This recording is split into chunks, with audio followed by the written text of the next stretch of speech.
I'm going to jump straight up to number 2 because I want to. And I never said I was going in order. Never said that. But my number 2 is Grandma Candus. One of the last people to have seen Summer. One of the closest people to Summer that day when she went missing. Going to run through motive and pros and cons like I did in the last video. So the motive. Something that has come up a lot is Grandma Candus saved Summer. Saved her by giving her to a nice family or something like that. I don't believe this. I'm not sure that happens in the States anymore. Kids, children definitely are trafficked, but I'm not too sure that they're trafficked to nice, loving families or anything like that. If they're being trafficked, it's not for a good reason. It's not that easy these days to get social security numbers out of the tin air.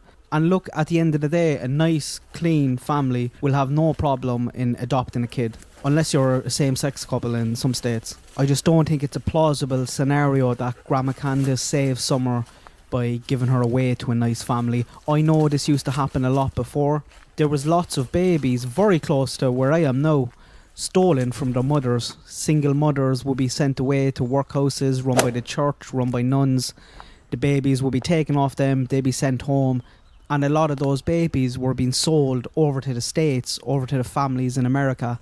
The families that adopted these kids had no idea really that these kids were basically stolen from their mothers. Look up Mother and Baby Homes Ireland, you'll get a lot there. But does it happen in 2022, 2021? Kids stolen and given away to good loving homes? I don't think so. I'm not convinced. Motive number 2, just sold to a trafficking ring, not sold to a good loving home. Grandma Candus involved on her own, pulled the wool over Candus's eyes, was able to isolate Summer and arrange for a pickup, arrange for Summer to be sold to a trafficking ring for cash, for a bit of money. But what evidence do we have for that? Are you just going off Rose because you smelled something fishy there? That's a bit weak. That's a big leap. That's a big leap. The average age of someone who is trafficked is 13. Rose was 21, Summer was 5. Average age of Rose and Summer is 13. But to be honest, I wouldn't read too much into that. I don't see it. I think it's a huge leap to say Grandma Candus was involved in this on her own. We have very little info or evidence for that. Motive number 3, if it's not a solo effort, then is she involved with Dawn? Maybe just Dawn. Herself and Dawn arranged something that Candus is oblivious to. Do you think that is likely? Do you think Grandma Candus and Dawn could work together like that? I'm not so sure. I don't think they like each other very much. I don't think they do like each other very much today. Number 4, arrange something for Summer to be sold with Candus, perhaps. And it's when you start teaming up Grandma Candus with Candus that you find it harder to knock it down. You find it harder to debunk. But we know TBI, FBI, they've trawled through all the data.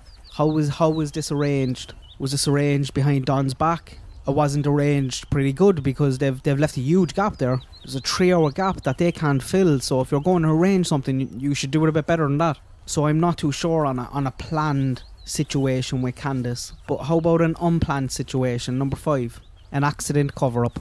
Grandma Candus helps Candus cover up an accident. Put yourself in Grandma Candus's shoes for a second on that day at the time Summer went missing. She's having a nap. She hears a scream. Jesus, Jodie Sue might be even right about the scream. Maybe there was. Maybe it was Candus. Maybe it was Candus finding Summer dead. Freak accident. Put yourself in Grandma Candus's shoes. She hears the scream. She wakes from her nap. She goes outside. Summer's dead. Summer's gone. What's the options? Call the police and an ambulance, obviously. But what happens then? Dawn comes flying home. Her and Candus are gone. They're getting kicked out. This happened on their watch. Dawn is probably going to beat Candus within an inch of her life. If he can get his hands on her, she needs to bunks. The boys are definitely going to be taken. CPS were already up their arse and this is going to seal the deal. So what do? Do you take Candus and all the boys and bunks, try to head away back to Wisconsin with Candus and all the boys? Does she want that? If she calls it in, she's going to lose her camper, she's going to lose her spot in Tennessee, she's probably going to lose her grandkids, and she's probably going to be going home with Candus. Does she want that? What is the best situation for her? Summer's gone. Nothing's going to change that. And I think when you start thinking about it from Candus's side and Grandma Candus's side, you can see that it wouldn't take much convincing for one to convince the other to go along with this. Hey, look, this is our best option. Look what's going to happen if we call this in. Nobody could have predicted this case would have blown up like it is. So what's the pros of Grandma Candus? The things that make me think that she's probably involved. The first thing, a huge thing to me, is the odds. The odds of having a daughter going missing and a granddaughter going missing are insane. Especially when you consider they went missing in different states and you were in that state in the area when both went missing. You have a much better chance of winning the lotto twice in 10 years than you do of this happening. And it leads me to believe that Grandma Candus has guilty knowledge of at least one of those cases. Which case, I do not know. Next one is Grandma Candus's communication with Emma of Crime Stories Obsessed. This is definitely Grandma Candus, and I think even Don confirms it later on in an interview. I found it very interesting how she blames Don. Talks about knowing for sure that Candus didn't do anything. She talks about Don's sisters. She says that they should definitely press charges. Very little kind of chat back and forth until she gives her script. Until she gives her spiel about what happened that day, watched her going in, blah blah blah. We all know it. Except there was no nap at this time. Where was the nap? No mention of the nap. She's very much pointing the finger at Don here throughout this. A case of don't look here, look at Don. Kind of telling Emma that, look, she thinks Don is involved, she just can't prove it. So even going back to one of the motives there, I cannot see her and Don being in cahoots together in something here. I think if they were, Don would already have to be thrown under the bus. They would be after blaming him. It was all his idea. He made me go along with it. We don't see that. So I doubt very much Grandma Candus and Don would be working together to keep a secret here. And that nap is a huge thing for me. How odd that Grandma Candus completely forgets about this nap for months and months, and suddenly a bit of pressure comes on and you insert a nap. You put a nap in there to try and fill a gap, but you're also still covering Candus's ass. And in reality, you've blown the whole thing open. So this is the newest script. This is the latest script from Grandma Candus. I'll play it for you here and look at the gap. Look at the hesitation before she mentions the nap.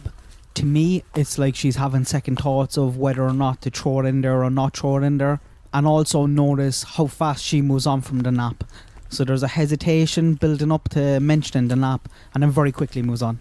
I got up that morning, she came out and took me into the ER because my leg was messing up on me. And we were afraid something was wrong with my knee. I have a knee replacement. And she was worried that there was something wrong with it. And she took me into the hospital.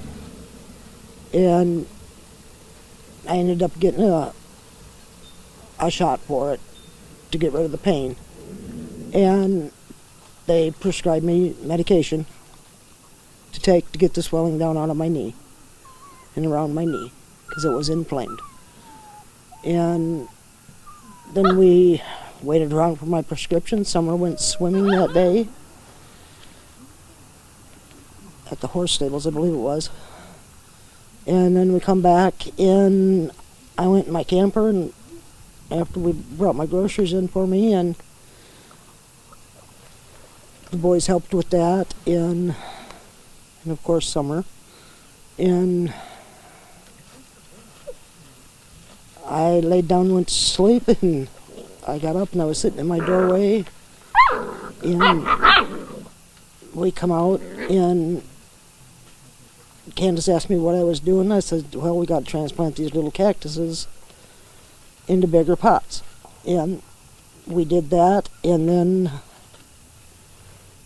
Summer come in and had a piece of peppermint, which is her favorite, and then she went in. She said, Mama, I want to go play with the boys. Candy walked her back to the house, and she asked the boys to keep an eye on her, and that's the last time I seen her. Where was the mention of this nap before, and how long was this nap? Because it doesn't seem like there's any time for a nap in any script that we've gotten before this. To me, it's like she knows there's a gap there. She's trying to fill that gap, but trying to also protect Candus at the same time. If this nap came after everything, if this nap was, oh, we planted flowers, she went in home, I went for a nap, then I might understand it. I might find it a bit more believable. But to put a nap in there before you planted the flowers is nonsense. You would have mentioned this before. This would have been talked about before. This was not part of the original script, and it's inserted months after. I think there might be some truth in it. I think there might have been a nap, but not when Grandma Candus said she's lying about something. Did she not think it through? I think she's trying to do too many things with this. You're trying to protect Candus, you're trying to protect yourself, you're trying to fill a gap, and it just makes you look worse. It just makes everyone look worse. How come this nap wasn't mentioned before? And is it just a case of trying to protect Candus and fill in that gap a little bit? Another thing that really gets my attention is how fast Grandma Candus left Candus. She left after a few weeks. If you're after going through that, if your own daughter is missing for 10, 11, 12 years, and you know what that's like, you are not going to leave your daughter alone, isolated, up on a hill. You're not. She had no problem doing it. Why didn't she have empathy for Candus? Is it because she doesn't know what it's like to have a missing daughter and not have answers, so you can't have that empathy that I would expect? Or is it because she knows what happened? She knows what happened and she's no problem leaving Candus there. The cons against Grandma Candus. She seemed to pass her police interview and interrogations no problem. I think Dawn did also. I think maybe Candus was the only one who had trouble there. From what I can see, unlike so many others in this case, she doesn't have a record or a history of being a vile, nasty person. Maybe she is just the most unluckiest grandmother in the world. Maybe she knows nothing about Rose and nothing about Summer. The odds are insane, but not impossible. Another con, I think she's a bit lonely and gullible. I don't know, does she have the intelligence for it?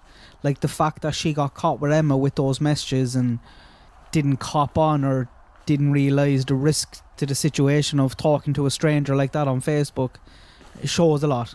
Another con is the nap. I actually do probably think she had a nap, just not at all when she said she had a nap. And she did not see Summer when she woke up. She did not see Summer alive when she woke up from that nap. Like, think about it. She was out all day. She was after having a hard day. I assume she got anti-inflammatories. She definitely got some of them. Maybe she got some painkillers as well. Came home, took a few tablets, went for a nap. That was it. That's all she knows. And if you were in pain, if you were losing sleep like that from the pain, then you would have a nap after you take a few painkillers. Definitely. And the fact that you were out all day. Hobbling away, going in and out of shops, down at the water hole. She was bad, I'd say. She was exhausted. I think there's a good chance that she just went for a nap and that was it. She never seen Summer again. But I also think there's a good chance that she knows a lot more than she's letting on, and that if there is a situation that she's involved, it's more than likely a cover-up with Candus. She'd have to know. Unless she just slept through it all. It's possible. That's a possible scenario, that she just came home, had a nap, went into a deep sleep and slept through it all. She's lost one daughter, she's lost her granddaughter, and if she has to give a little lie, it's not a little lie, it's a huge lie, but if she has to lie to protect her other daughter from going to prison, from losing her grandkids, I think she's probably going to do it. So what do you think? Let me know what you think. What do you think the motive is? And is it a case of guilty knowledge and protecting Candus, or just doesn't have a clue what happened at all and still kind of protecting Candus? Because that's what it feels like with the nap to me. You're putting a nap in there to give yourself an out, but you're still trying to protect Candus by saying that this nap happened before you planted flowers. How involved is Grandma Candus? Is she the most unluckiest grandmother in the world, or does she have guilty knowledge? Let me know what you think. Good luck, God bless, have a good day.